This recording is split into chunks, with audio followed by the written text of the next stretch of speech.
Well, hi, and good morning, and welcome to my shop.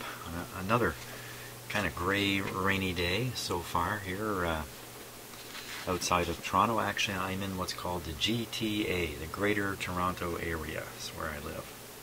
Kind of a band of cities that wrap around the outside of Toronto. And next step on this receiver is going to be testing the FM tuner tube, which is way in the back corner here.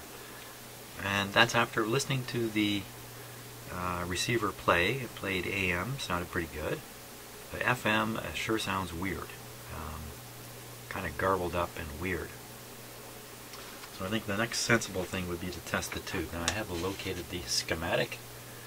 The chassis number on this is a Philips receiver, and the chassis or the receiver model number is F3C 30A, and that's I managed to find this on a very good website called Electrotania, which has many schematics on it, and you can download a couple without being a member and stuff like that. So the tube in question, just right down in this part of the schematic here, 6AQ8 or an ECC85. So let's pull it out of here.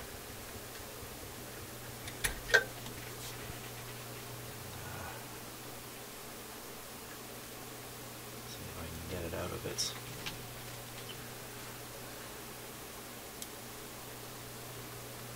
shield. There we go. ECC 85 Philips, made in Holland. Okay, so I gotta figure out which tester I can test that with.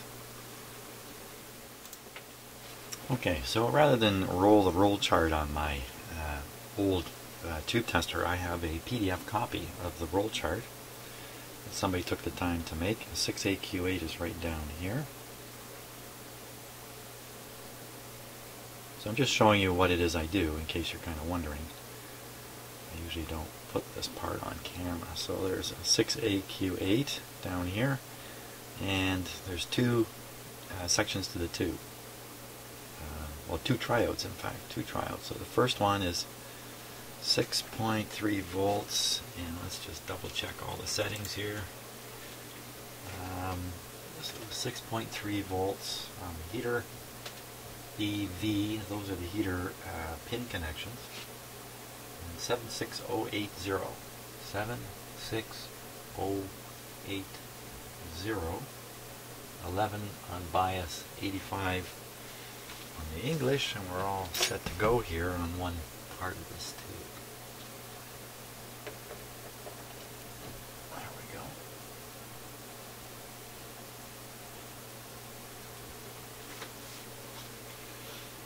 Give it a moment. Now most tube testers have a function in them for checking for shorts in the tube, because many tube testers will get damaged if you put a tube in with a short and then try to test it. So very important thing if you're using a tube tester to really read the manual very carefully and follow it exactly. So here we'll do the tube short test. Okay, it reveals no shorts, and we're looking for a particular transconductance here, or mutual conductance. I think those might be the same thing. 2580 is the lowest reading excuse me, on the meter. So we're on the 3000 scale. 2580 is right up here. So we expect this meter to go all the way over, maybe even pin it. Oh!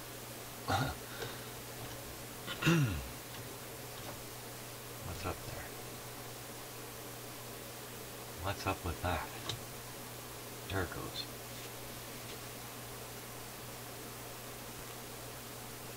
A little bit of trouble with this socket. I've noticed the last few times I've done tests.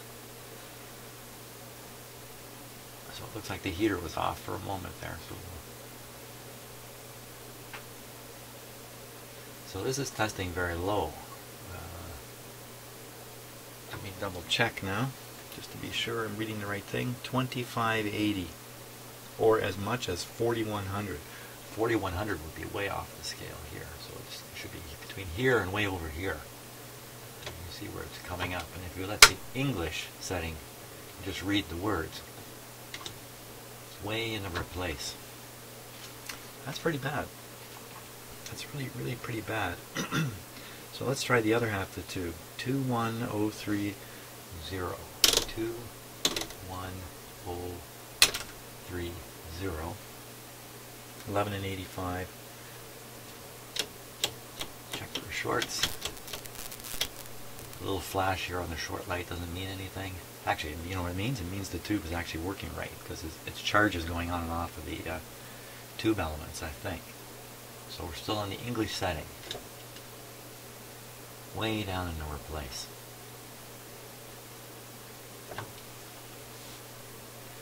Well, considering the way the receiver is operating and the bad testing of this tube, just because I went into good doesn't mean anything when I have the meter set to a scale number like 3000, and you start reading the scale and ignore the English part of it. 6AQ8, both sides not so good. Well, obviously we got to put a different tube in there and see if we get a different result before we do any more troubleshooting on this set. 6AQ8. Let's see if I can find one. Okay, took me 2 seconds to find one because there was one laying right here. Where are you? Laying right here on my bench. Imagine that. Exactly the tube I need, just laying on my bench. So we'll pop it in up here.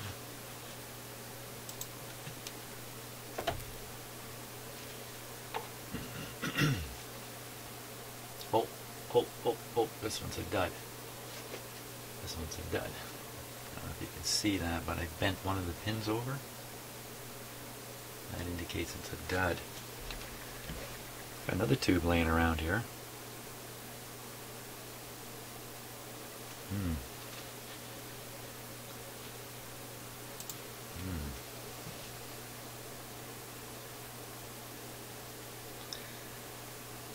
It's a 6AQ8. The numbers are wiped off of it. ECC, and then I can't read the number, but I'm pretty sure that's a 6AQ8. So let's give it a go. I know I was almost too lucky just finding one laying around on my bench.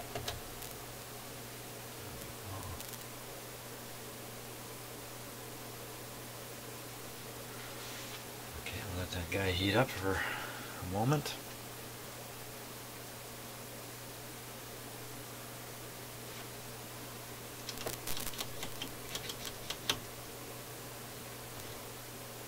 Well, that's reading much better and going up. Still below the that's around 2000, and it should be 2500. But my tube tester does tend to read a little low. So I think, okay, so let's try the other half of the tube. 76080. 76080. I don't have to double check these because you're watching and you tell me if I got it wrong. 76080. Yeah, I did actually double check them. Okay.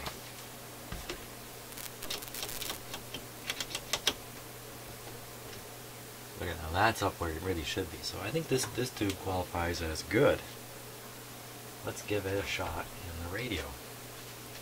And we'll find out if it was just the tube. Let's see. I'll put this cover on it.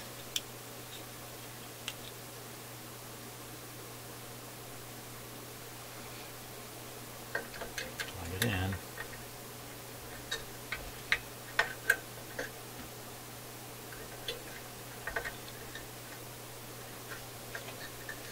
While vacuum tubes are a source of trouble with old radios, there's no doubt about that, no denying it,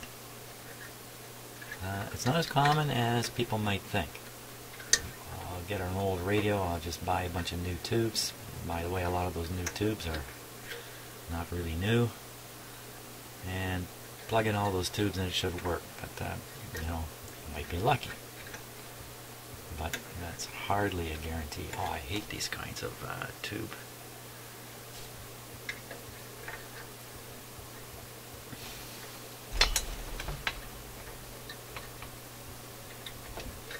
There we go. Got the tube in. Okay. This tube, I'm going to bend the pin just a little bit. It lets me know that. I also usually put an X on a bad tube, but that kind of stuff can get wiped off, so I tend to bend the one pin a little bit. And if the tube is shot, you know, who cares? And I think we're all set to go here. Now, just reminding myself the volume. And away we go.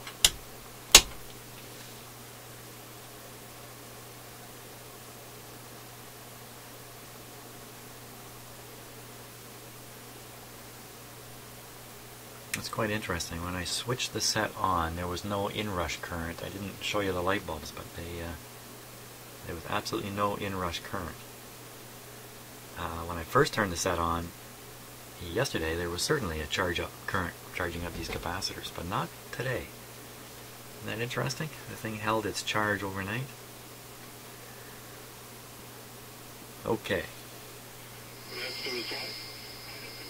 Now that's AM.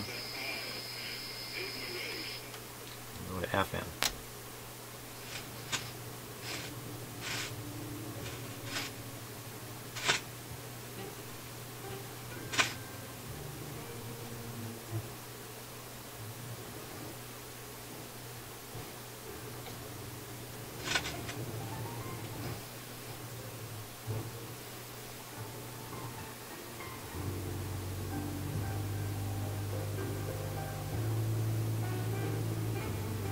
Okay, let's give it full voltage. I found while AM radios are not very sensitive to the line voltage, FM radios tend to be very sensitive. So here we're running this with about 95 volts. Oh, what was that? What was that pop there? I didn't like that.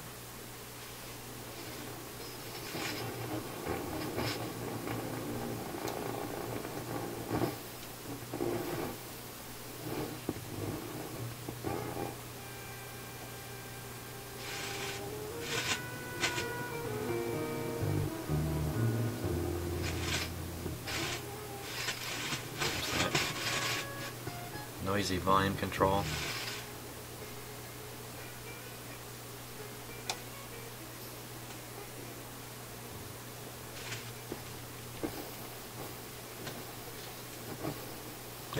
This control goes backwards. Look at this. When I turn the knob this way, the pointer goes that way.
Well, oh, you know what? I think I have the antenna on AM. Ha ha ha. Let's put it on FM.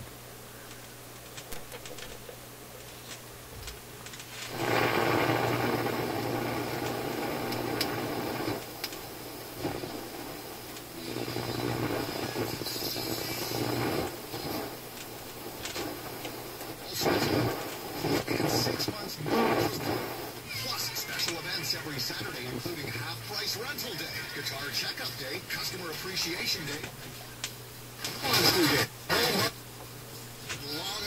Let's try this. Control was working strange, wasn't it?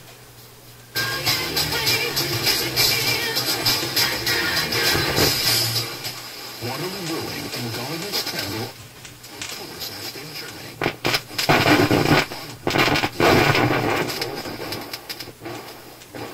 Hey, it seems to really be affected by this control.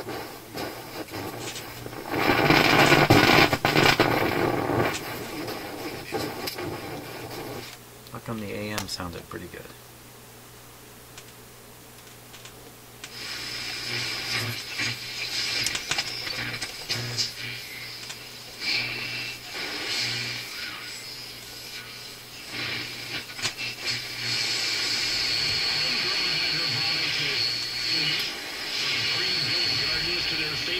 Nutrient formula, so when your home may be high, you can enjoy down-to-earth goodness year-round, indoors or out. It's the condo-compatible answer.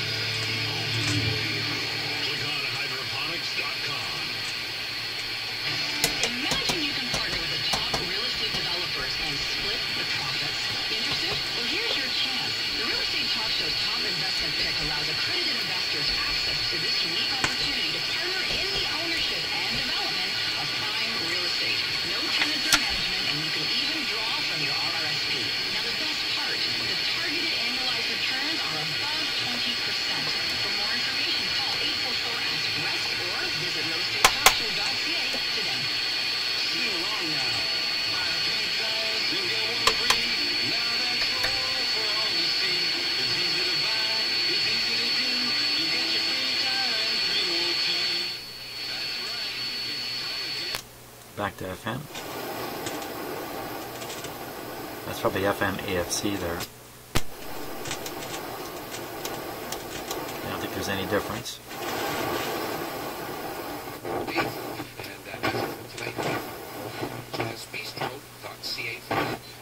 Thank you so much. It's 9:43 a.m. My name is Mark Whitmore in for Garbled Bailey. Good morning, Toronto. It is summer, and you know what that means. All your favorite shows are on hiatus, including Saturday Night Live. That's right. You're going to have to wait nearly 4 months before you get another Not Ready for Primetime Players episode. The comedy juggernaut has received a lot of attention this year due to the program's 40th anniversary. Maybe it's something special.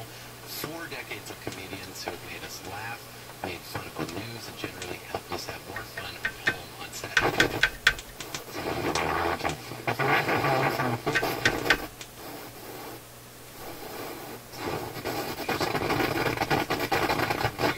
Director Val McGuinn and producer Jay O'Connell have received exclusive access that no one else has been able to do this to season 39 of SNL and help to celebrate the 40th season. So you get some real behind-the-scenes stuff in this stellar documentary. You also get interviews with cast members and hosts.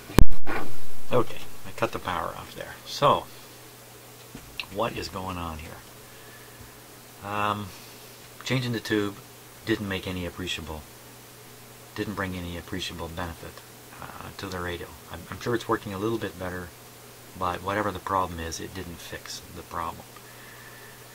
To me, it has the characteristic of something going over a certain limit and then causing the crackle or the pop. Which sounds to me, you know, just in my imagination, like a bias problem, literally on this tube, on the FM tube. But I'm just taking a wild shot, a wild guess here. It seems to be related to the audio signal. The stronger the signal, the more the pops. That's what it seems to be. So I think really the focus is on that very front end FM section here, which unfortunately is probably in a metal box. And most of these are completely shielded, and so accessing them isn't necessarily the easiest thing going. I don't think it's a bad contact, tube pins or anything like that. So what do we get down to? Defective component like a capacitor or perhaps a resistor that is acting up. On AM, the radio seems to work very well, which is the reason I can eliminate the output part of the radio and also the bulk of the radio itself here, the IF part. It's working for AM, it should work for FM also. It's really the tuner that is implicated here. So we're going to have to take a look at it. I think I'm going to study the schematic a little bit, and then we'll take a look at what's going on underneath here.